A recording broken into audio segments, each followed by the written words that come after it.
জীবন বলা যেতে পারে, অ্যানিমেট বলা যেতে পারে, নট জাস্ট ইনঅ্যানিমেট।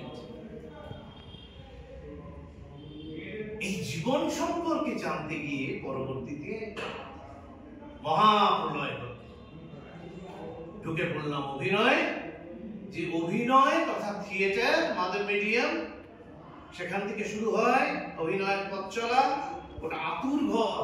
বাচ্চা যখন ভূমিষ্ঠ হয় মা খুব যত্ন করে রাখে যাতে কোনো রকম মাইক্রোবস ব্যাকটেরিয়া এসে তাকে আক্রমণ করতে না পারে, কারণ তার স্কিন থাকে টেন্ডার, তাকে বাইরের লোক ছোঁয় না।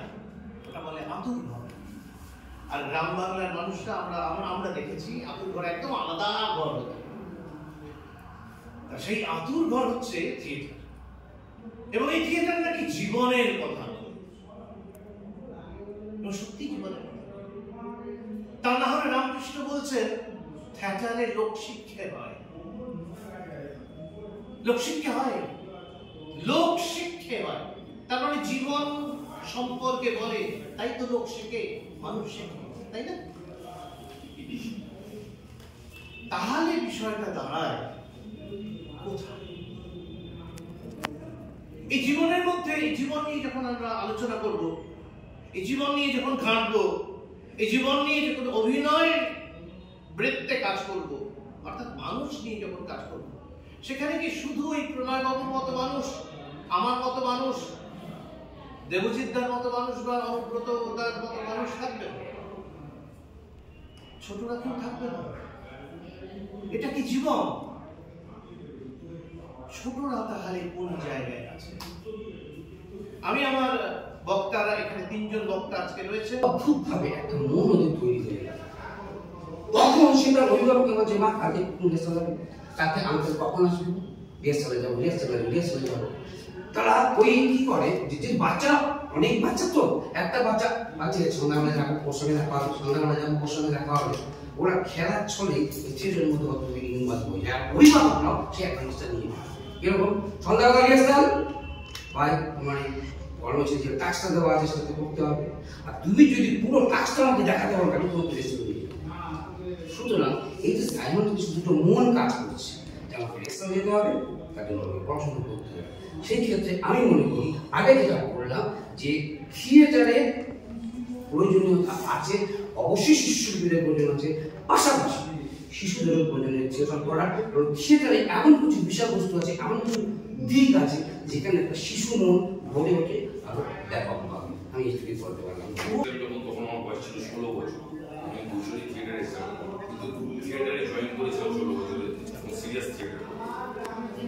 তার আগে ওই বাড়ির ছাদে রক্তপুষ্পের দিয়ে মঞ্চ তৈরি করে একটা থিয়েটার করার শখ ছিল। তখন আমার বয়স ছিল হয়তো 12-13 বছর। আমাদের একজন বন্ধু ছিলেন,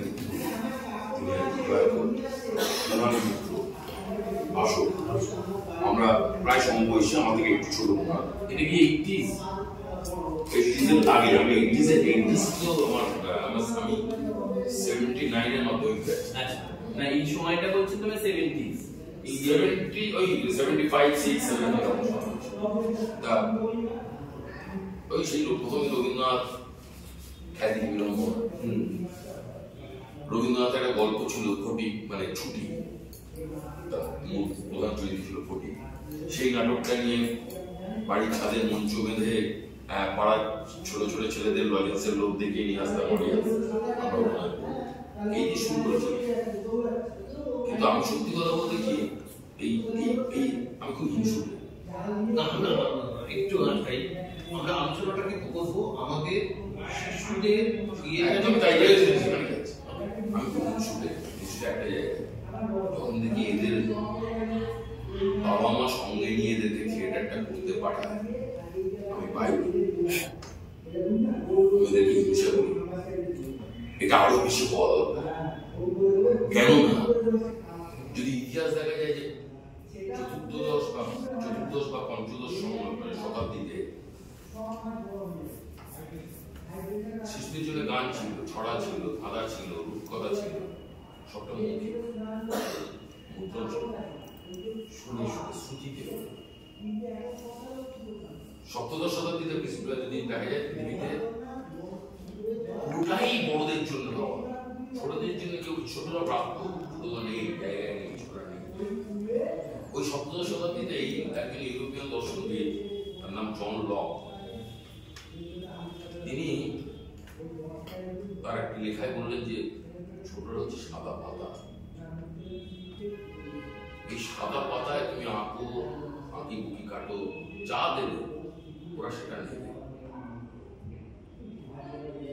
এবং পরবর্তীকালে যদি আমরা দেখি আমাদের সময়, আমাদের দেশে, আমাদের রাজ্যে জোড়াসাঁকো ঠাকুর বাড়ি যদি দেখি, যারা চলে যায়, খুব সত্যি কথা, যেটা শিশু যারা যায়, এখন শিশুদের কাবুলি পোস্টমাস্টার বললে অনেক বড়, মানে প্রচুর বলার জায়গা, শিশু যারা সম্ভব, কারণ এই শিশুরা সাদা পাতা,